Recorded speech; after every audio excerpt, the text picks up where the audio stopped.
अगर आप अखबार पढ़ते हैं तो ज़ाहिर-सी बात है कि आज कानपुर के औरौल में हुए एक भीषण सड़क हादसे की खबर ने आपको ज़रूर हिलाकर रख दिया होगा। जी हाँ, ये वही हादसा है जहाँ एक स्कूली वैन को ट्रक ने टक्कर मार दी थी।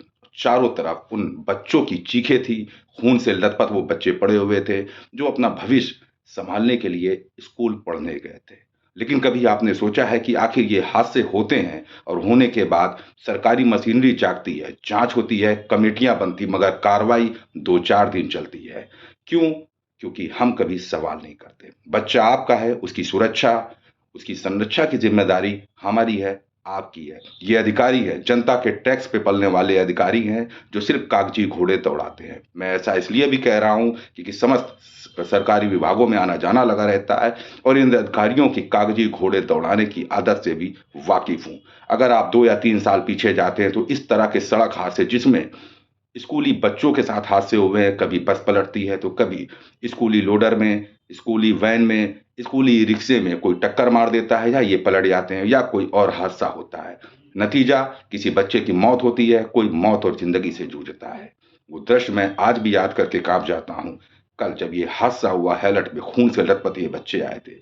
किसी की निगाहें अपनी माँ को खोज रही थीं, तो किसी की निगाहें अपने पिता को खोज रही थी। खून से लथपथ थे, पूरा शरीर काँप रहा था, देखकर कलेजा भी रो पड़ा। सोचिए उस माँ-बाप पर क्या बीती होगी जिसकी औलाद खून से लथपथ पड़ी है और मौत और ज़िंदगी से जूझ रही थी।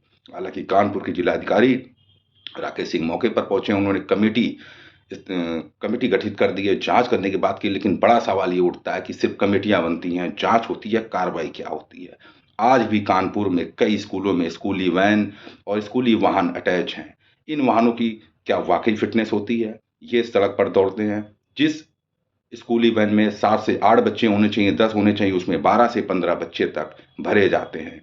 आप वो दौड़ देखिए जब स्कूल का वक़्त होता है और सुबह स्कूल के वक़्त इन बच्चों को लेने इनकी गाड़ियाँ आती हैं, तो आप देख सकते हैं कि उसमें कैसे जानवरों की तरह इन बच्चों को ठूँसा जाता है, लेकिन हम सवाल नहीं करते क्योंकि हम अभिभावक हैं। हम अपनी सिर्फ़ ज़िम्मेदारी इतनी समझ लेते हैं कि हमने स्कूल वालों से टाई अप कर लिया है, अपने बच्चों को लाने ले जाने का ठेका दे दिया है, हमारी ज़िम्मेदारी ख़त्म होती है। लेकिन याद रखिए जब ऐसे हादसे होते हैं, तो औलाद हमारी या आपकी जाती है।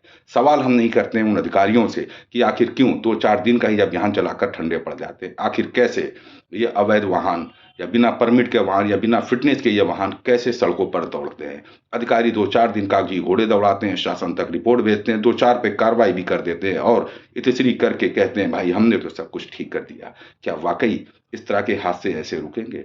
आखिर क्यों नहीं इन स्कूलों पे शिकंजा कसा जाता है? आखिर क्यों ऐसे वाहनों पर शिकंजा नहीं कसा जाता है? वजह साफ है क्योंकि हम और आप सवाल नहीं करते हैं। सवाल करना हमारी आदत में ख़त्म हो चुका है। कल का मंज़र देखने के बाद काफ़ी आक्रोशित था।